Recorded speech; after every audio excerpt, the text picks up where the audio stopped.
অক্টোবরের মধ্যেই বাংলাদেশে বড় সুখবর আসছে। দর্শক, ডক্টর আসিফ নজরুল এই সুখবরটা দিলেন। উদযাপন হবে, সেলিব্রেশন হবে, এটা একটা মাইল ফলক হবে এবং এটা নিয়ে অলরেডি অনেকে প্রশ্ন তুলছেন, আমরা সেদিকে আসছি। অক্টোবরের মধ্যে জুলাই হত্যাকাণ্ডের ৩-৪টি মামলার রায় আসিফ নজরুল।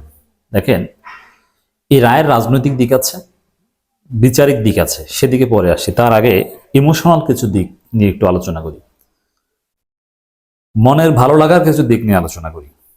কি রায় হতে পারে আমি একটু ধারণা আগে আপনাদেরকে দিই। শেখ হাসিনার ফাঁসির রায় হওয়ার যথেষ্ট সম্ভাবনা রয়েছে, কিন্তু সেটা তো আর কার্যকর সম্ভব নয়।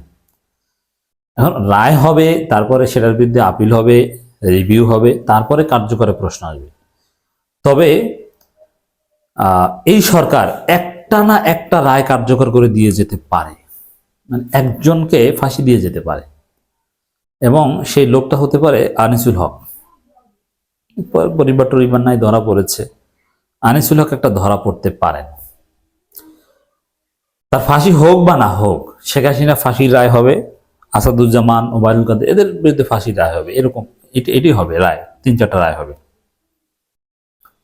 এই রায়টার একটা দিক হচ্ছে, যে বাংলাদেশে যে ট্রাইব্যুনালে জামাত ইসলামী শীর্ষ নেতাদের সম্পূর্ণ অন্যায়ভাবে ফাঁসির রায় দেওয়া হয়েছে, কার্যকর করা হয়েছে, এই ট্রাইব্যুনালের ভিকটিম তারা।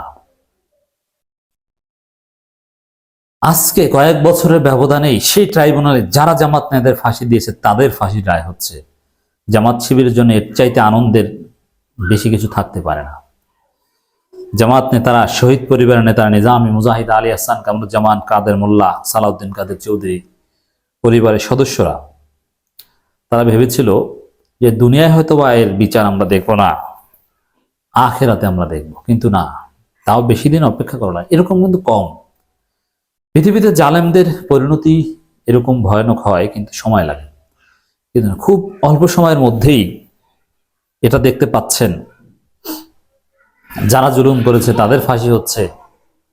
এটা তাদের জন্য সত্যি অনেক আনন্দের বিষয়, উদযাপনের বিষয়। এর জন্যে রাজনৈতিকভাবে লাভ ক্ষতির ঊর্ধ্বে এই অক্টোবরের মধ্যেই যে কয়েকটা রায় হবে এবং কয়েকজন ফাঁসির রায় হতে পারে, তাতে সবচেয়ে বেশি আনন্দ উদযাপন করতে পারবে জামাত শিবির, এবং তাদের রাজনৈতিক লাভও সবচেয়ে বেশি হবে, এবং তাদের প্রচার প্রচারণাটাও জমবে।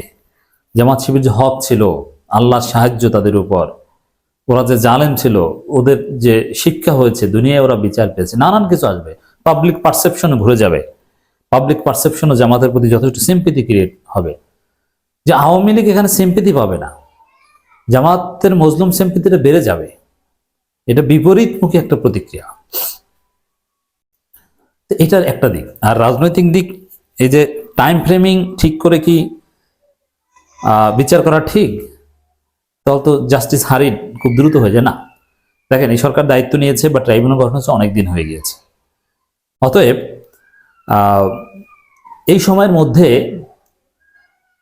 তদন্ত শেষ খুব শীঘ্রই হচ্ছে, অক্টোবরের মধ্যে রায় দেওয়া, এটা স্বাভাবিক জুডিশিয়াল প্রক্রিয়া হওয়া সম্ভব। টেন্টেটিভ টাইম ফ্রেমিং এটা বলছেন, এটা স্বাভাবিকভাবে এর চাইতে আগে হওয়া সম্ভব। অতএব এটা দ্রুত কিছু না। আর টাইম ফ্রেমিং ঠিক করে দেওয়া সরকারের একটা প্রত্যাশা তো থাকতেই পারে। ন্যায় বিচারের জন্য তো এত ডিলেই করা যায় না, জনগণের চাপ আছে। সেক্ষেত্রে যেহেতু ডিজিটাল যুগ, ডিজিটাল এভিডেন্স আছে, এই সব বিষয়গুলো একত্র করলে এই ধরনের গণহত্যার মামলার রায়ের অক্টোবরের মধ্যে হবে, এটা মোটেও দ্রুত নয়, খুবই সিম্পল। এর মধ্যে আওয়ামী লীগ নিষিদ্ধের বিষয়ও আসতে পারে। সেটা এক্সিকিউটিভ অর্ডারের মধ্যে আসলে তো সরকার ঝুঁকি নিয়ে করলে তো হলো, আর সেটা না হলে ট্রাইব্যুনালের মাধ্যমে আওয়ামী লীগের বিচার করা সম্ভব। হ্যাঁ, ট্রাইব্যুনাল যে আইন, সে আইনে সংগঠন হিসাবে বা কোনো সংগঠনকে বিচার করার নীতি কিন্তু রাখা হয়নি। রাখা না হলেও একটা অর্ডিন্যান্সের মাধ্যমে সেই নীতিটা ঢুকিয়ে দেওয়াটা, এটা কয়েক ঘন্টার ব্যাপার। এক। আর দ্বিতীয় হচ্ছে, যদি সুনির্দিষ্টভাবে সংগঠনের বিচার করা আইন নাও থাকে, কোনো বিচারক চাইলে কোনো সংগঠনের বিরুদ্ধে অবজারভেশন দিতে পারেন, রায় দিতে পারেন, বা নিষিদ্ধ করার নির্দেশ দিতে পারেন। হাসিনা বা ওবায়দুল কাদের বা আসাদুজ্জামানদের মামলার রায়। অতএব আওয়ামী লীগ নিষিদ্ধের আর রায়টাও এর মধ্যে হতে পারে 3-4টা রায়ের মধ্যে, যদি এক্সিকিউটিভ অর্ডারে সরকার নিষিদ্ধ না করে। নির্বাচন হয় কোনো না কোনো ভাবে আওয়ামী লীগকে নিষিদ্ধ করা। আর ধরাটা খাবে আনিসুল হক। আনিসুল হকের ফাঁসির রায়টা সবার আগে হবে, লিখে রাখেন। অক্টোবরের মধ্যে জুলাই হত্যাকাণ্ডের 3 থেকে 4টি মামলার রায় পাওয়া যাবে বলে জানিয়েছেন আইন, বিচার ও সংসদ বিষয়ক উপদেষ্টা ডক্টর আসিফ নজরুল। সচিবালয় এক প্রেস ব্রিফিং উপদেষ্টা একথা বলেন। আন্তর্জাতিক অপরাধ ট্রাইব্যুনাল গঠনের পর এ পর্যন্ত জুলাই গণহত্যার 300টি অভিযোগ গ্রহণ করা হয়েছে বলে জানান তিনি। আইন উপদেষ্টা বলেন, বিভিন্ন অপরাধে প্রসিকিউশন অফিস 16টি মামলা দায়ের করে। দেখেন, হাসিনার বিরুদ্ধে অনেক মামলা, ডাবল সেঞ্চুরি, কিন্তু ওগুলোর বিচার অনেক দেরি আছে। তো ট্রাইব্যুনালের রায়টা দ্রুত হবে আর কি।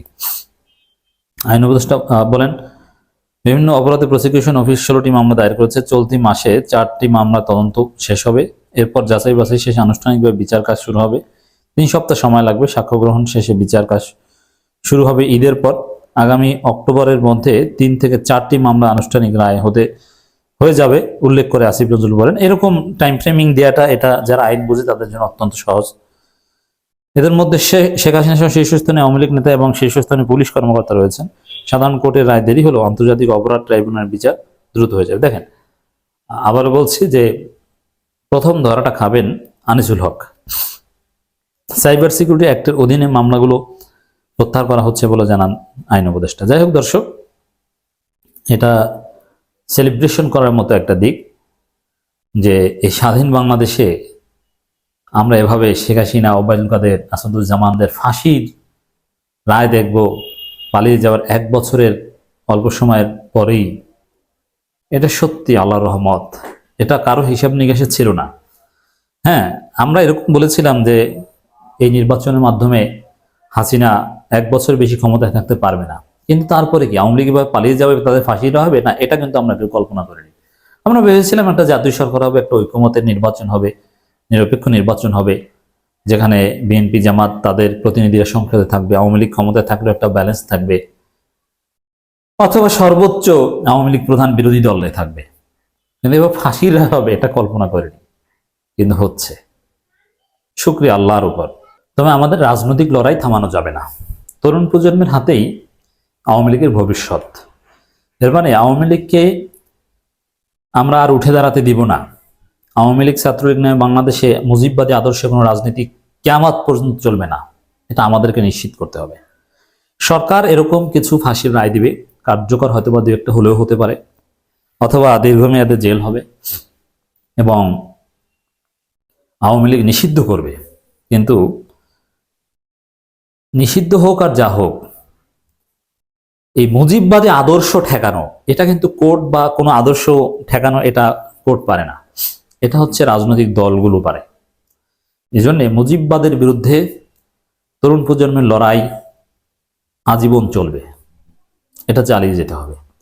এবং তরুণ প্রজন্ম যত বেশি মাঠে থাকতে পারবে, যত বেশি মাঝে মাঝে হাসিনা বাড়াবাড়ি করলে এই বুলডোজার নিয়ে নামতে পারবে, হাসিনাদের বিচার, আওয়ামী লীগের বিচার তত দ্রুত হবে, লিখে রাখেন। এই জন্য আমাদেরকে মাঝে মাঝে বুলডোজার নিয়ে নাড়াচাড়া দিতে হবে।